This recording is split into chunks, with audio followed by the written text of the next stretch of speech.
Hello friends, इसके पहले मैं आपको बताया था कि पार्ट ऑफ स्पीच क्या होता है, और पार्ट ऑफ स्पीच का जो सेकेंड पार्ट होता है उससे हम बोलते थे नाउन। फिर नाउन के बाद आपको बताया गया था नाउन के बाद होता है क्या, प्रोनाउन होता है। तो प्रोनाउन के बारे में हम आपको बताएंगे कि प्रोनाउन होता क्या है। तो सबसे पहले देखिए यहाँ पे लिखा है क्या है, प्रोनाउन। जो प्रोनाउन लिखा गया है तो प्रोनाउन का मतलब होता है सर्वनाम।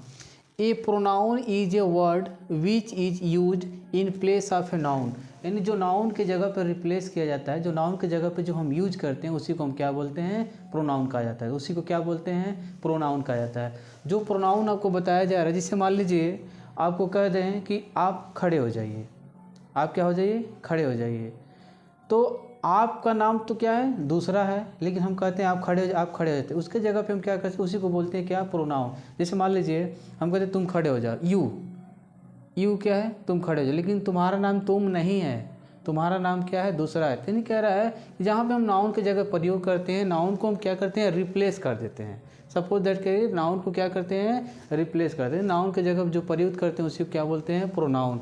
अब होता है काइंड्स ऑफ प्रोनाउन, यानी काइंड्स ऑफ प्रोनाउन कितने होते हैं, तो आपको लिखें देयर आर 9 काइंड्स। सबसे पहला जो है वो है पर्सनल प्रोनाउन। देखिए पर्सनल प्रोनाउन क्या होता है, the pronoun that stand for a person.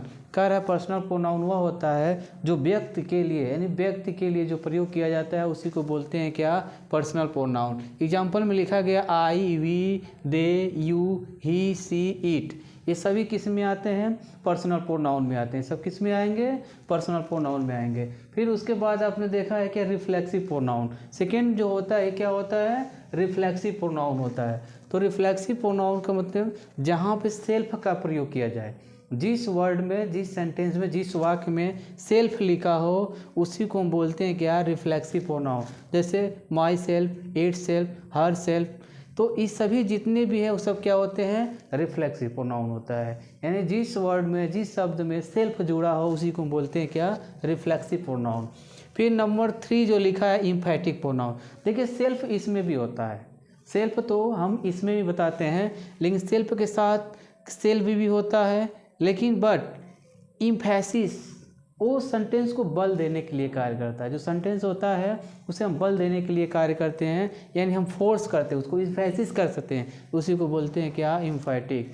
फिर उसके बाद आता है डेमोस्ट्रेटिव। डेमोस्ट्रेटिव का मतलब होता है संकेत करना, यानी इंडिकेट करना। जो इंडिकेट करते हैं उसी को बोलते हैं क्या, demonstrative. Like for example this, that, those. जैसे मान लीजिए आप कहते हैं दिस इज ए फैन, यह एक फैन है, यानी आपको हम इंडिकेट कर रहे हैं। दिस इज ए बैग, हम आपको बता रहे हैं ये क्या है, दिस इज ए बैग, यह एक बैग है, यानी हम आपको क्या कर रहे हैं, डेमोस्ट्रेटिव कर रहे हैं। रिलेटिव में प्रोनाउन में क्या होते हैं, रिलेटिव प्रोनाउन वो होता है 2 सेंटेंस और 2 वर्ड्स, ये एक संबंध बताता है, शब्दों को एक संबंध बताते हैं, उसी को हम बोलते हैं क्या, डेमोस्ट्रेटिव प्रोनाउन। जैसे मान लीजिए आपको लिखा गया है क्या, who, which, whose. Distributive pronoun में क्या होते हैं, डिस्ट्रीब्यूटिव प्रोनाउन में होता है कि ईच, आइदर और नाइदर। जहाँ पे हम ईच का प्रयोग, आइदर का प्रयोग, नाइदर का प्रयोग करते हैं उसी को हम बोलते हैं क्या, डिस्ट्रीब्यूटिव। जैसे मान लीजिए यहाँ पे लिखें क्या, each of the girls are laborious. प्रत्येक लड़कियाँ क्या होती हैं, मेहनती होती हैं। प्रत्येक लड़कियाँ क्या होती हैं, मेहनती होती हैं। तो ईच, आइदर और नाइदर का जो प्रयोग कर रहे हैं उसी को बोलते हैं क्या, डिस्ट्रीब्यूटिव प्रोनाउन। फिर होता है इंडेफिनिट प्रोनाउन। देखिए इंडेफिनिट प्रोनाउन का मतलब होता है अनिश्चित। इंडेफिनिट प्रोनाउन का मतलब क्या होता है, अनिश्चित, जहाँ पे निश्चित नहीं होता है। तो जैसे मान लीजिए आप लिखे हैं वन सम, जैसे हम कहते हैं some are student stand up please, तो कुछ स्टूडेंट खड़े हो जाइए, तो वहाँ पे क्या है, आपको इंडेफिनिट है, अब पता नहीं कितने स्टूडेंट खड़ा होगा, अनिश्चित होता है। जैसे मान लीजिए फिर उसके बाद आपने लिखा फ्यू, फ्यू का मतलब कुछ, ऑल का मतलब सभी, अब पता नहीं किसी को, यानी आपको ये नहीं बताया जा रहा कोई निश्चित नहीं है, वहाँ पे क्या होता है, अनिश्चित होता है, इसे बोलते हैं इंडेफिनिट।